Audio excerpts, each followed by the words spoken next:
My son, my only child. People always say, your children are your heart walking outside your body. I used to believe that with my whole soul. But what no one warns you about is what happens when your heart starts cutting into you instead of protecting you. When you're holding your baby for the first time, you never think about the years ahead where things might go wrong. You never imagine there will come a day they'll say something to you that makes your chest ache, worse than any illness.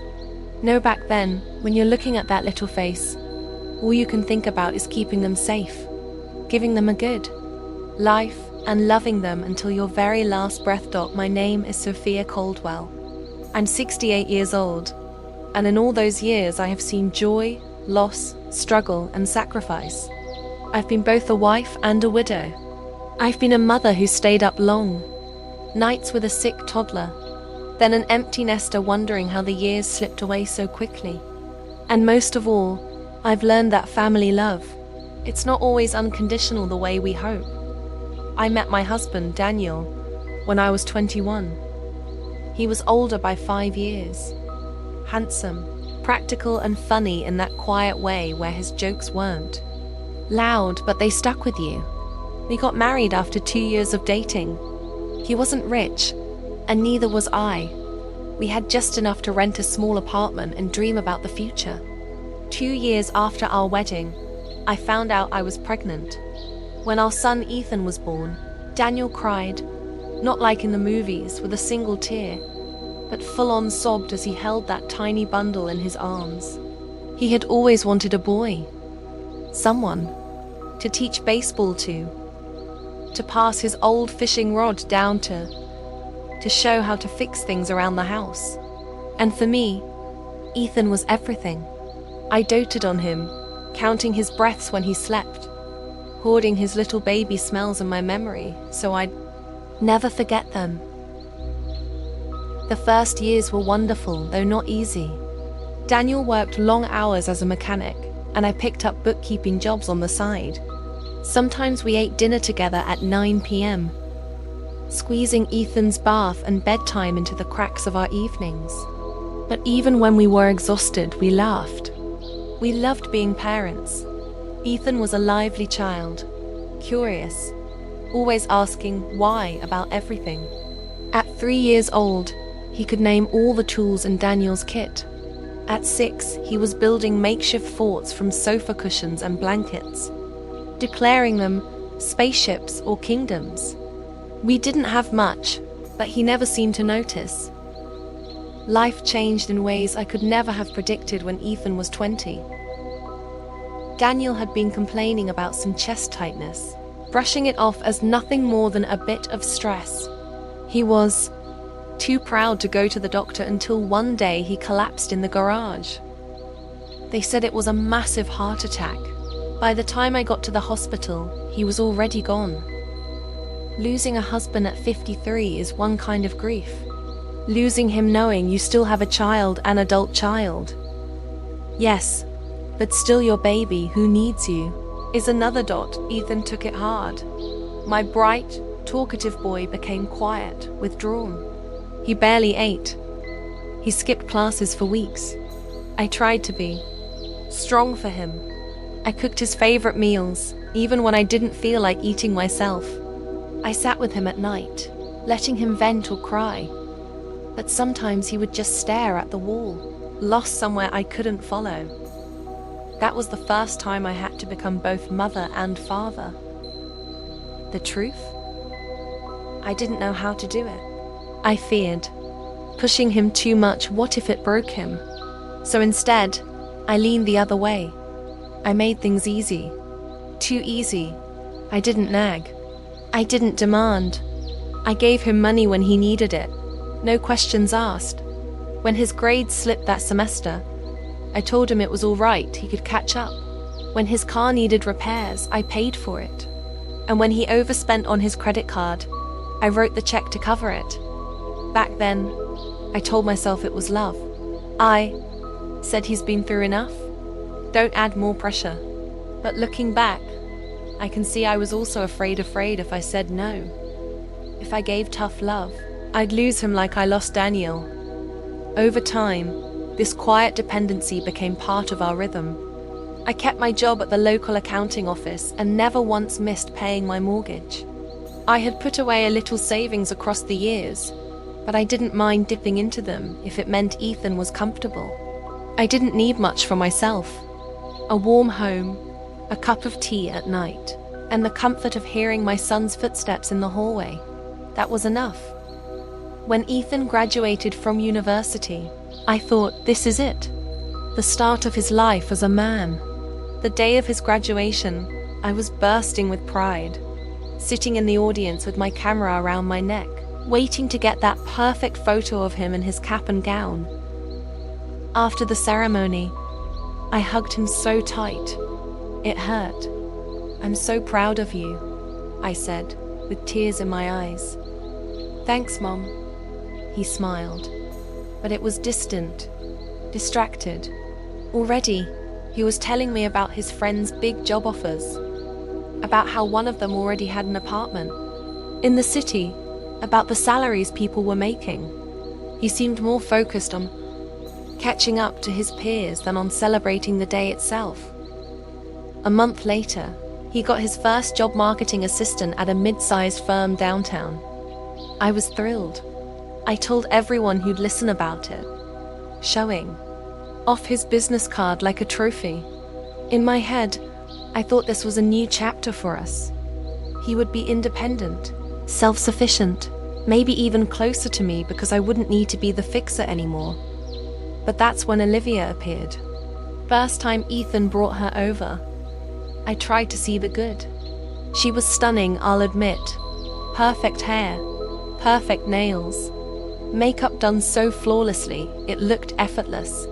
She introduced herself with a firm handshake and a smile that I thought, for a second, was genuine. But then I caught the flicker in her gaze as she stepped inside and looked around my home. Her eyes took it all in. The antique clock in the hallway, the old china cabinet passed down from my mother, the Persian rug Daniel saved for years to buy. She didn't comment on any of it, not directly, but her eyes lingered just long enough to feel like calculations instead of admiration. Over lunch, she asked casually about my old career, about whether I'd done well for myself. Questions that didn't feel like polite conversation. They felt like an audit. When I mentioned the small piece of property I rent out for extra income, I saw her glance at Ethan, as if silently confirming details. I told myself, you're being overly protective. After all, isn't it normal for young couples to be ambitious, to plan for a future? I wanted to believe she cared about him, not just what came with him. But over the next months, I noticed little fractures forming in my relationship with Ethan. He'd cancel dinners with me last minute because they had plans. When I'd call him on weekends, Olivia's voice would be in the background, and soon enough the calls became shorter. Once, I brought Ethan a gift, an expensive watch I'd saved for, just because I wanted him to have something special from me. And Olivia smiled sweetly before saying, "Oh, he already has something just like that." Ethan laughed along, and the gift stayed in its box untouched that whole evening. It stung, but I swallowed it, because mothers are supposed to swallow things, right? When Ethan told me they were engaged, I pushed all those worries aside. This was my son's wedding, my chance to be there, to celebrate him, to help however I could. I told him outright, let me take care of the flowers, the venue, the music, anything to make it perfect. He hugged me, thanked me. For a moment, I thought maybe we were finding our way back to each other. But I had no idea the wedding would be the day that broke something inside me forever. The morning of Ethan's wedding, people talk about weddings like they're magical, like no matter what's happened before, all the little hurts are erased in one perfect day. I told myself maybe that was true, that maybe this day could be a turning point for my son and me. I woke up at 5 a.m. without an alarm. My heart couldn't rest. and my mind wouldn't stop playing scenes I hoped would happen. Ethan smiling warmly at me, pulling me into a loving hug. Olivia hugging me too, maybe even calling me Mom for the first time. I picked my dress weeks in advance, a soft shade of pale blue that Olivia herself had agreed would look nice.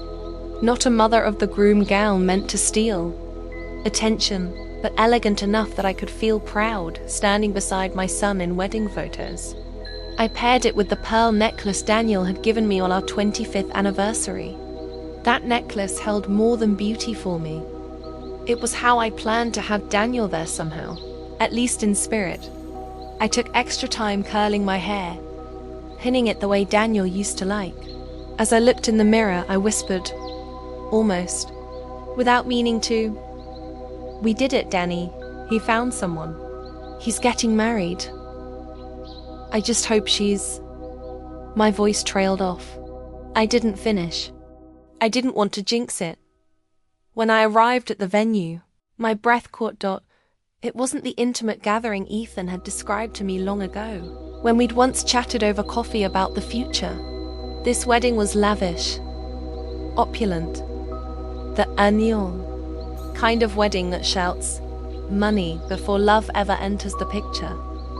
A massive floral arch stood at the entrance, covered in roses so fresh their petals still glistened in the sun. Waiters in crisp white shirts moved between guests offering champagne on silver trays. The chairs along the aisle were dressed in silk ribbons, and there was even a live string quartet, delicately playing in the background. Everything looked like it had been pulled from one of those high-end bridal magazines.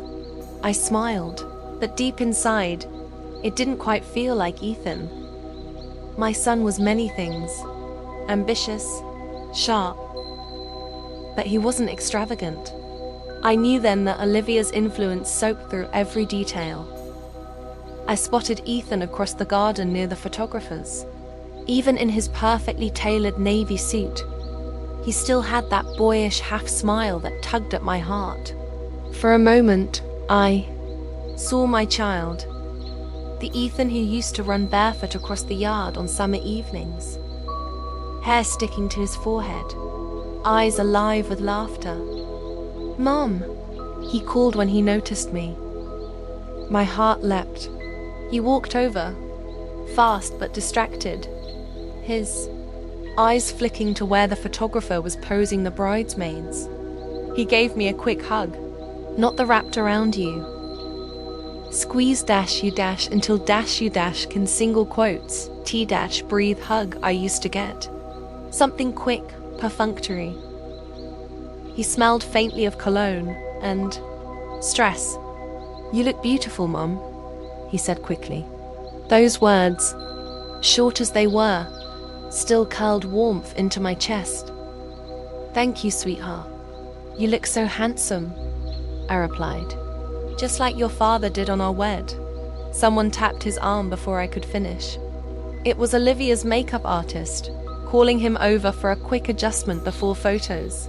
And just like that, he was gone again. The ceremony itself was picture perfect. Ethan stood so straight at the altar, eyes fixed ahead as Olivia walked toward him in a lace gown that glittered under the sun. Guests dabbed at their eyes, phones and cameras held high to capture the moment. As I sat there watching, 1,000 little memories rose up.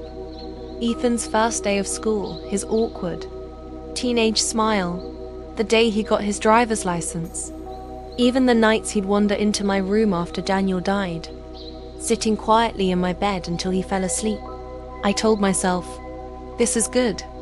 This is his day.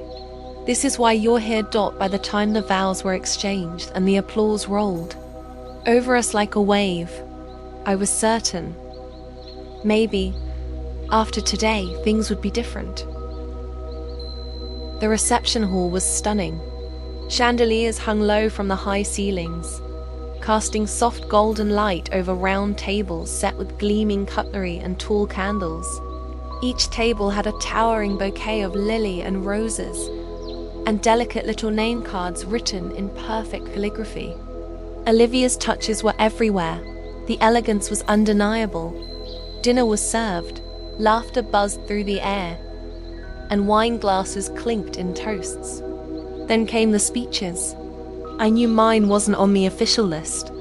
Olivia had planned every moment down to the second, and somehow, the mother of the groom didn't get a turn with the microphone. I let it go, telling myself it wasn't worth the drama. Ethan's best man went first, telling funny college stories that earned big laughs. Olivia's maid of honor followed with a heartfelt talk about their friendship. And then Ethan, my son, stood up. He smiled at the crowd, thanked everyone for coming, and then began his list of thanks. He thanked Olivia's parents for shaping the incredible woman who made him the happiest man alive. He thanked his friends for always having his back through thick and thin. He even thanked his boss for mentoring him, guiding him in his career.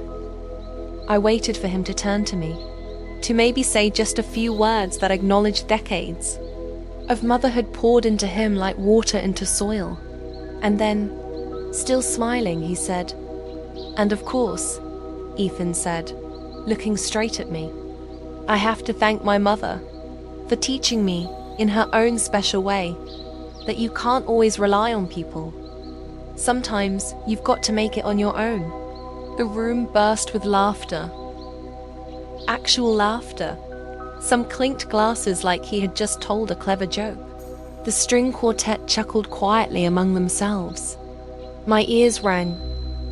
I kept my smile plastered on my face, but inside I felt something loosen painfully, like a knot pulled apart too fast. He didn't stop there. "But really, Mom," he went on, holding the mic easily like some stand-up comedian, "you did the best you could. And hey, I turned out all right, didn't I?" The crowd laughed again. Olivia tilted her head and smirked slightly at me. Those 2 seconds, her smirk, the faint shrug in Ethan's eyes, they burned into me like acid. It wasn't just a joke. It was a message. A public rewriting of our history, painting my sacrifices as failings. I sat there, tasting the bitterness rise in my throat.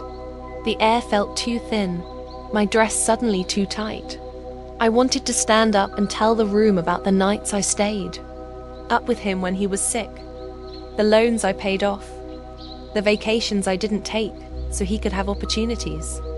I wanted to protect my name, not from strangers, but from my own son.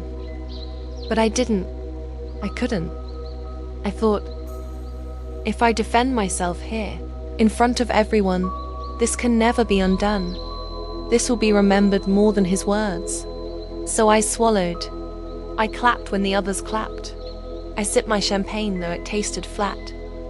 Ethan moved on to the next part of his speech, thanking the caterer with the kind of warmth he hadn't spared for me. When he sat down, he didn't even glance my way. I realized then, this wedding wasn't going to be a bridge between us. It wasn't even neutral ground. It was a stage for him to show the world how far he'd stepped away from me. I didn't stay long after that. I danced once with Ethan, smiling just enough for the cameras. Olivia and I exchanged polite words during the cake cutting. Then, while the dance floor was full and the lights had dimmed, I slipped away quietly. No goodbyes. As I walked out into the cool night air, I could still hear the muffled music behind me. But all I felt was the sound of something breaking quietly inside my chest.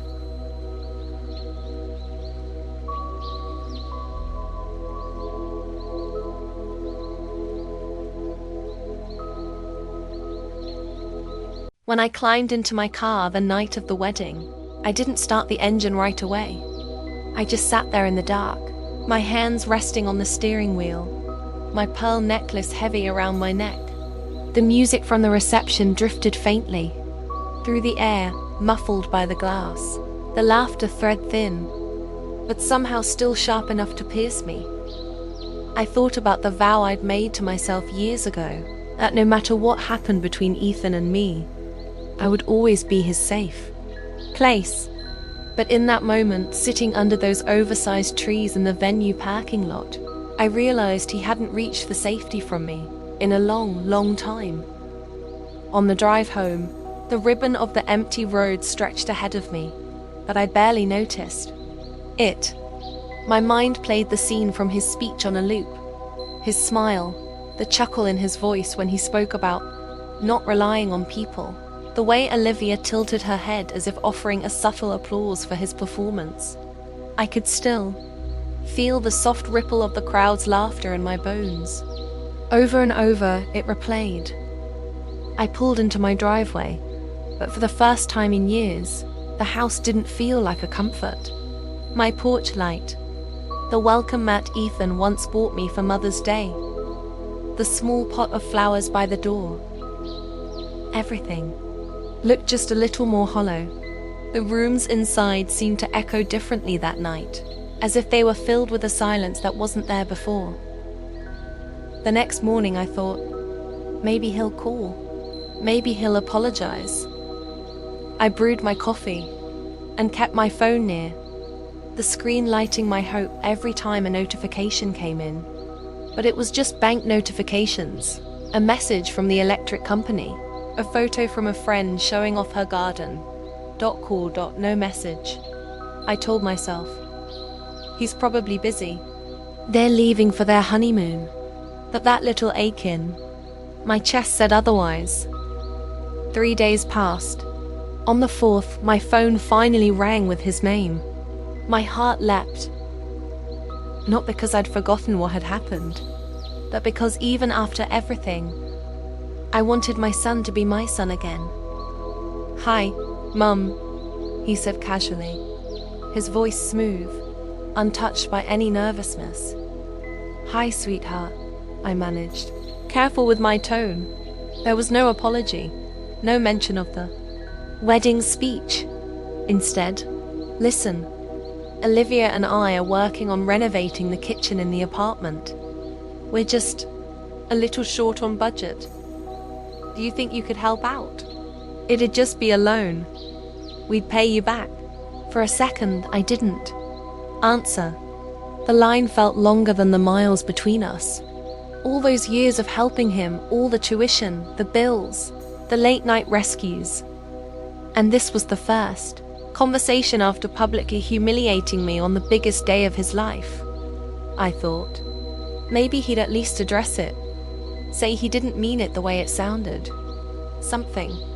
That his tone was too bright, too transactional. This wasn't a son talking to his mother. This was a man trying to close a deal. "I'm sorry, Ethan," I said steadily. "No, I can't help you with that." Silence on the other end. Then his voice cooled, dropping a shade. "I guess I shouldn't be surprised," he said. "You're nothing if not consistent." And just like that, my son, my only child, ended the call.